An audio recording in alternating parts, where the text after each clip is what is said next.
Hello everyone, railway LP भर्ती 2024 में इस जोन का फर्स्ट पैनल आ गया है। एक और जोन का फर्स्ट पैनल में बहुत सीट खाली रहा है। 826 सीट टोटल खाली रह गया है। सेकेंड डीवी बहुत बच्चा का आएगा। सेकेंड डीवी काफ़ी कम नंबर पर होगा। क्या अपडेट है पूरा आपको बताएंगे। तो फर्स्ट पैनल लिस्ट देखो आपका जारी हो चुका है इस जोन से, जो कि यहाँ पर कंप्लीट करके इन्होंने अपना दे दिया है। और आपको पूरा डिटेल में बताएंगे कि क्या अपडेट है, कहाँ पर कैसे चल रहा है, किस जोन का आया हुआ है, कितना सीट खाली है। तो टोटल अभी तक देखोगे तो वहाँ पे 826 के आसपास जो सीट है वो वैकेंट रहा है। और सेकेंड डीवी में एक बहुत चांस है कि काफ़ी ज़्यादा बच्चों का सिलेक्शन होगा, ये देखने को आपको मिलेगा। तो चलिए जल्दी सबसे वीडियो को शेयर कर देंगे ताकि आपको ऐसे ही वीडियो पहुंच जाए, अपने सभी दोस्तों तक पहुंचाइए।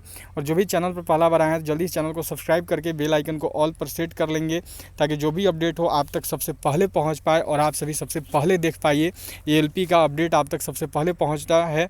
तो इस जोन का फर्स्ट पैनल देखो आया है। बच्चे बहुत वेट कर रहे हैं कि कब जो है यहाँ पर पैनल लिस्ट आएगा, ताकि फिर सेकेंड डीवी निकल पाए। देखो जैसे ही आपका फर्स्ट पैनल आता है वैसे ही जो है सेकेंड डीवी ये लोग निकालते हैं, ठीक है। तो अभी आपको पता है कि गोरखपुर का सेकेंड डीवी लिस्ट आया है, पहला जोन है जिसका सेकेंड डीवी आया है। अब बाकी जोन जो है एक एक करके अपना पैनल लिस्ट दे रहे हैं। तो किसी का फर्स्ट पैनल है तो उसके बाद उसका सेकेंड पैनल भी निकलेगा। उसके बाद जो है वो लोग अपना सेकेंड डीवी निकालेंगे। पैनल लिस्ट आने के बाद जो फाइनल पैनल होता है, जिसको अंतरिम पैनल बोलते हैं, जो फाइनल पैनल आएगा, फाइनल पैनल के बाद एक सप्ताह के अंदर जो है आपको सेकेंड डीवी देखने को मिलेगा। एक सप्ताह के अंदर जो है उस पर सेकेंड डीवी ये लोग अनाउंस कर देंगे।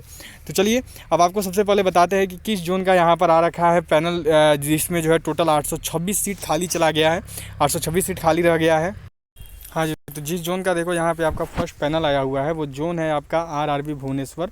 Government of India ministry of railways की तरफ से आरआरबी भुवनेश्वर का यहाँ पर नया अपडेट आ गया है, जिसमें आरआरबी भुवनेश्वर में आप देखोगे तो आरआरबी भुवनेश्वर में आपको ये पता चलेगा कि यहाँ पर जो है देखो आपका first provisional panel of the post of ALP का जो है इन्होंने अनाउंस कर दिया है। जैसे ही आप इस पर क्लिक करते हो तो क्लिक करते ही एक नया पेज आपके सामने ओपन हो जाएगा, और जिसमें आप पूरा डिटेल देख पाओगे। एक एक कंप्लीट चीज़ आया हुआ है कि किसका है, कितना सिलेक्शन हुआ है। तो देखो ये आरआरबी भुवनेश्वर का रहा आपके सामने। सहायक लोको पायलट लेवल 2 में सहायक लोको पद के लिए प्रथम अंतरिम पैनल है, ये फर्स्ट प्रोविजनल पैनल है, जिसमें देख सकते हो कंप्यूटर आधारित परीक्षा, दस्तावेज सत्यापन, चिकित्सीय परीक्षण के आधार पर अन्य सभी मापदंडों को शर्त पूरा करते हुए बढ़ते क्रम में रोल नंबर उम्मीदवारों को अंतरिम रूप से लेवल 2 में सहायक लोको पायलट पद के लिए चयनित किया गया है, तथा उन्हें भर्ती की अगली प्रक्रिया के लिए प्रधान मुख्य कार्मिक अधिकारी पूर्व तट रेलवे भुवनेश्वर को अनुशंसित किया जाता है। जिसमें यहाँ पे देखोगे तो टोटल कितना को इन पैनल किए हैं, तो अभी 104 को ये लोग इन पैनल किए हैं, जिसमें सभी का ये देख सकते हो नाम, रोल नंबर, ये सब सारा चीज़ यहाँ पे दिया हुआ है। सब चीज़ यहाँ पे देखो इन्होंने बता रखा है। तो अब अगर देखेंगे हम सभी तो टोटल कितने सेलेक्ट हो गए, तो टोटल देखो आपका सेलेक्ट हो गया कितना, 104। अब पहले से सीट कितना था वो आपको दिखाते हैं। हाँ जी, तो अगर सीट देखोगे टोटल आरआरबी भुवनेश्वर में कितना है, तो आरआरबी भुवनेश्वर में अगर सीट की बात करें तो देख सकते हो यहाँ पे टोटल सीट है 930, ठीक है। टोटल जो सीटें हैं वो कितनी है, तो टोटल आपकी सीटें हैं यहाँ पे देखो 930। अब 930 में से कितना सीट आपका पूरा फिल हुआ है, तो अगर बात करते हैं यहाँ पे 930 की, तो 930 में से जो फिल इन्होंने किया है वो देखो किया है 104 को। मतलब कि टोटल जो है अभी भी आपका 826 सीट जो है खाली रह गया है।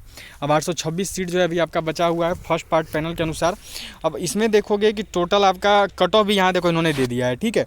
तो अभी इन्होंने देखो SC ST EWS और एक सर्विसमैन को सिलेक्ट नहीं किया है। अभी केवल UR और OBC का फर्स्ट पार्ट पैनल है। ये लोग ऐसे ही करते हैं, जैसे जैसे इनको ज़रूरत होता है वैसे वैसे कैटेगरी वाइज जारी करते रहते हैं और फिर उसके बाद आगे बढ़ाते रहते हैं। तो अब देखो कुछ लोग बोलेंगे कि ये कट ऑफ बढ़ा हुआ है, कि ये कट ऑफ ज़्यादा हो गया क्या, तो ऐसा नहीं है। अभी तक जितना बच्चा को सिलेक्ट किए हैं उनमें से ये उनका कट ऑफ है, बाकी कट ऑफ उतना ही रहेगा जितना पहले था। तो उनमें से अगर कट ऑफ की बात करेंगे तो अभी जो आपका कट ऑफ है वो ये है। अब देखो टोटल आपका बचा हुआ है अभी कितना, तो 826 सीट। अब देखो बहुत जल्द जो है ये लोग सेकेंड पार्ट पैनल देंगे, फिर उसके बाद थर्ड पार्ट पैनल देंगे। तो उसमें सेकेंड पार्ट पैनल तक ही अगर इनका कंप्लीट हो जाता है तो आपका जो है सेकेंड डीवी ये लोग रिलीज कर देंगे। तो अभी तक अगर बात करें तो अभी इस लिस्ट में केवल और केवल UR है और केवल OBC है। UR और OBC के बीच जो है आप इतना सीट देख पा रहे हो, जिसमें कि टोटल कितना कैंडिडेट का सिलेक्शन हुआ है, तो 104 का। अब देखने वाली बात यह है कि क्या केवल 104 ही बच्चे हैं OBC और UR के, क्या इससे ज़्यादा बच्चे अब नहीं हैं और क्या।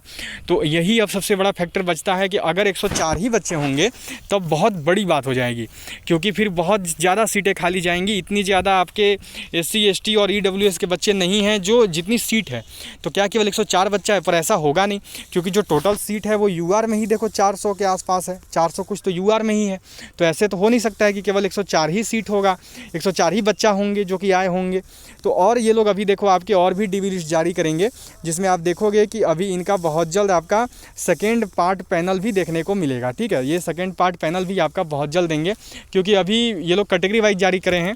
पहले यूआर का किए हैं, ओबीसी का किया, और अभी इसमें भी और बच्चे ऐड होंगे। ऐसा नहीं है कि केवल यूआर पे और ओबीसी पे ही हो जाएगा, ऐसा नहीं होने वाला है। और भी अभी देखो इसमें ये लोग बच्चों को ऐड करेंगे, जिसमें SC, ST, EWS, ex serviceman उनके बच्चे आएंगे, और उसके साथ साथ यूआर और ओबीसी का अलग से फिर से लिस्ट आएगा, क्योंकि इतना कम तो बच्चा केवल 104 बच्चा इसमें होगा नहीं, और भी बच्चा होगा, ये तो बेसिक सा बात है। तो देखिए बाकी बहुत जल्द आपको और भी अपडेट ये लोग एक एक करके जारी करेंगे, जिसमें कि अलग अलग पार्ट पैनल आएगा। अब जैसे ही देखो अंतिम पार्ट पैनल ये जिसको बोलते हैं, वो जब अंतिम पार्ट पैनल आ जाएगा तो उसके बाद एक सप्ताह के अंदर आप देखोगे कि एक सप्ताह के अंदर आपका ये लोग सेकेंड डीवी दे देंगे, एक सप्ताह के अंदर दे देंगे। ठीक है, बस वो अंतिम पार्ट पैनल आने का देर है। अभी तो ये फर्स्ट पार्ट पैनल है, फर्स्ट प्रोविजनल पैनल है। आगे देखो और फिर एक एक करके ये लोग सारे अपना अपना जोन का एक एक करके जारी करेंगे। तो चलिए यही अपडेट था। अब से वीडियो को शेयर जरूर कर देंगे, जो भी चैनल पर पहला बार आए तो वीडियो को लाइक कर देंगे, और चैनल को सब्सक्राइब करके बेल आइकन को ऑल पर जरूर सेट रखेंगे, ताकि ऐसे ही आपको एलपी का अपडेट सबसे पहले आप तक पहुँच पाए।